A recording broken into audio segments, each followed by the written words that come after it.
So I'm going to show you where your Bluetooth module is in a 2014 Volkswagen Passat. Everybody says under the seat. It is not. I have an empty phone box under there.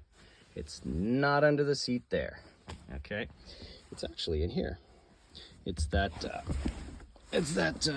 module that when you open it up, you see to connect the cable. Super easy to get to. No video showing how to do it. Now, you can do it with just a trim tool and a T20 Torx. Or if you've got good enough fingers, you could just use your hands.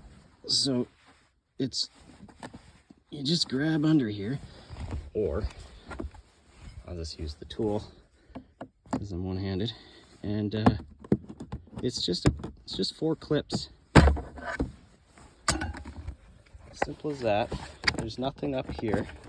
It's just kind of wedged in there. Okay. So as you can see, it just sits in there, and there are 4 clips. Right there, there, there, and there.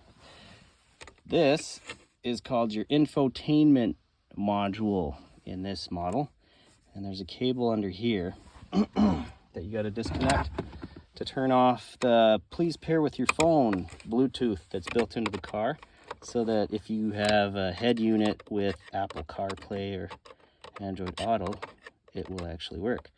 This is not as easy to do one-handed. All right, so I'll get that off. And then this just pops up. Super simple. It's a little sled that it sits in. And then back here, there's a clip. Now, I'm gonna try and do this one-handed. I'm gonna flip the camera around a little bit. Oh no, I guess I can do it two-handed. You press on this middle, and then you pull up. So press down, pull up, and it will release the cable and pop out.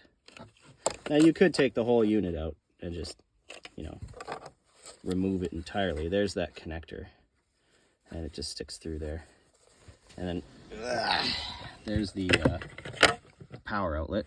Honestly, you could redirect this to the back if you wanted to, or connect another one that splices in for a 12-volt outlet for your passengers or your kids.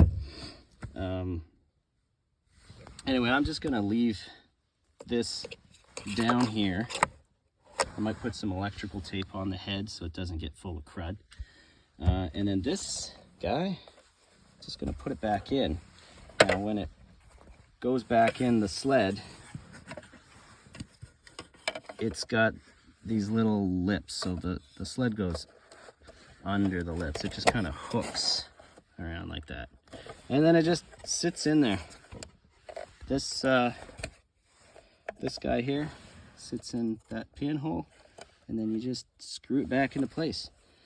I'll show you how to put the trim back on. It's really easy. Oh, there goes the screw. You just set it in here like that, and pop. Done. Hope that helps you.